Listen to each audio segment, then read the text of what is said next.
Today we're breaking down one of the wildest growth stories of the decade, and maybe even ever. Mercor, the company that started as a dorm room idea and got to a $10 billion valuation in under 3 years. For those of you who don't know, Mercor provides AI labs with thousands of vetted experts who train and improve their AI models. The crazy part is that's not how they started at all. They've actually pivoted 3 times in starting their company. Each pivot was a bigger and riskier bet than the last one, but it eventually led them to this giant, relatively untapped market.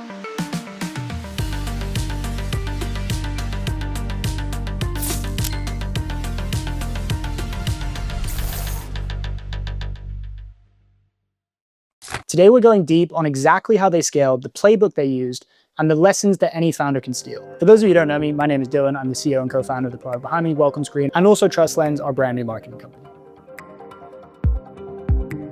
Mercor was born in January 2023 by 3 college dropouts from Georgetown and Harvard. Brendan, the CEO, Surya, and Adarsh initially dropped out of college to follow their first business idea, a global talent agency. Essentially what that means is they connected super talented international people with highly lucrative US jobs, and then took a cut from the placements. Mercor looked nothing like the company it does today when they first started, and as I mentioned before, it took them many pivots before they reached that $10 billion valuation.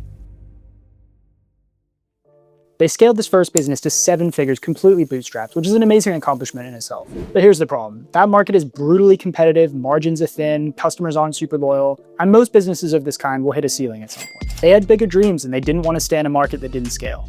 So they pivoted. They're working with some of their previous clients, they discovered some things. Companies, especially startups, were drowning. Everyone wanted more automation, nobody had enough talent, and nobody could hire fast enough. So in 2024, they became a full-stack AI recruitment platform. Now this version of their company scaled a lot faster than the previous one. They decided to raise some money and raised $3.6 million from General Catalyst. They built their own internal LLM that screens candidates and automated everything from interviewing, resume parsing, and skill matching. And then they charged hourly finder's fees to their clients. This helped them grow 50% month over month, which is insane. And by September 2024, they had hit a $250 million valuation. But even that wasn't enough. They had bigger dreams and they decided to pivot again. By the end of 2024, the AI industry was going through a shift. They'd already trained their models on all the data that was available, and they didn't necessarily need more engineers. What they needed was domain experts to train their models. I'm talking people like doctors, lawyers, researchers, policy experts, scientists. And this is where they decided to take the move that ultimately took them to Deca unicorn status. They pivoted into AI gig work, expert humans training AI models with their own judgment. They essentially facilitated these experts training these models to reason and built the labor layer of AI. Today, they work with over 30,000 contractors and pay $1.5 million out every single day. Their clients include some of the most famous companies in the world, including OpenAI, Google, and Meta. And they've solidified themselves as one of the fastest growing startups, not just this decade, but ever.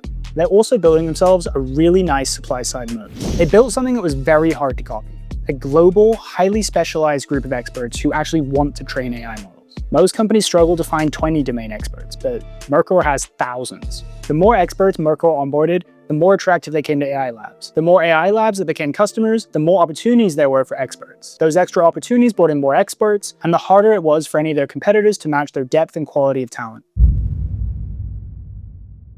First lesson is always pivot if you're not where you want to be. If you're not super satisfied with your business or your startup, take a look at other options and see where you can take it or slightly adjust it to fit your needs and your goals. But now let's get into the tactics for the $10 billion version of their company.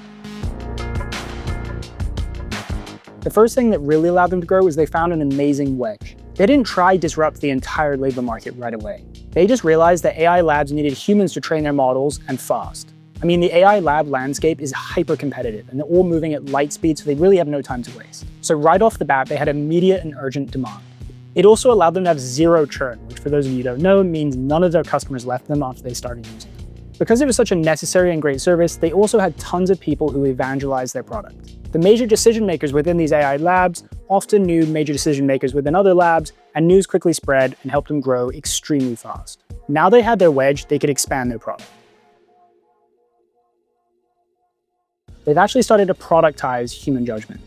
Now, obviously, there are some ethical issues with some of this stuff, which I'm not going to touch on in this video, but there's plenty of discussion about it all over the internet. But Mercor successfully did something no one else had, really, productizing human judgment and expertise. Their own AI models got better at matching experts to the jobs that needed to be done. They created secure environments for confidential data, QA workflows, automated payouts, performance feedback. Essentially, the more tasks that were completed, the better their product got. The better their product got, the better their reputation became, and the more customers and work they landed. They didn't need any crazy outbound engine because they were expanding within their existing accounts. Another thing they majorly benefited from was the fall of Scale AI. Scale AI was actually there before them, but was having major issues with late payouts, contractor issues, a limited workforce of specialized people, and Mercor sprinted into that vacuum and took full advantage. At the end of the day, the fact is their work is mission critical, and that's always a position you want to be in. To remain competitive, AI labs have to grow and they have to get better. And one of the only ways they can do that is through Mercor's talent. They didn't win because they were the cheapest, they won because they provided the best service and they were the most reliable. Mercor also perfectly used their fundraising as an amazing growth engine. I'll put their fundraising amounts right here, but if you look it up, each fundraising round came with huge amounts of press and articles in Forbes, Business Insider. And what did that do? Well, it signaled to clients that they were legit. And not only that, it was free marketing to the high-level talent they were trying to attract who was reading those publications. They started with the talent who attracted the clients, the AI labs, who then provided more tasks, who attracted more clients, which attracted more high-level experts to join, which gave them better data, which then gave them better matching potential, which then produced a better quality end product for the clients, which then finally led them to more clients and more work from their existing clients. And that's ultimately why their latest round was at a $10 billion valuation and why I'm sure a lot of those investors see it as a potentially $100 billion company one day. So in summary, here's what founders can steal. Start with a wedge and dominate an urgent problem. Doesn't have to be huge, but make sure it's painful. Build in the direction that the world is going. If the world is going one way, make sure you adapt or risk being left behind. Mercor has simply followed AI's gravitational pull and created a generational business out of it. Productize your expertise. Whatever you're best at, see if you can productize it and serve it at scale. That's exactly what we're doing with our new company. We're productizing an SEO GEO strategy that we've used to create evergreen marketing assets and drive thousands of leads to our own businesses. Check it out in the link below if you're interested. Next, be ready to pivot. Most of the amazing companies you see around you did not start how you see them today. They started as something much smaller and much more specific, but they didn't let the ceilings they faced define them and ended up pivoting towards bigger opportunities. If Mercor had never pivoted, they'd likely still be a 7-figure, maybe slightly more valuable company, which is still impressive and totally fine if that's what your goals are.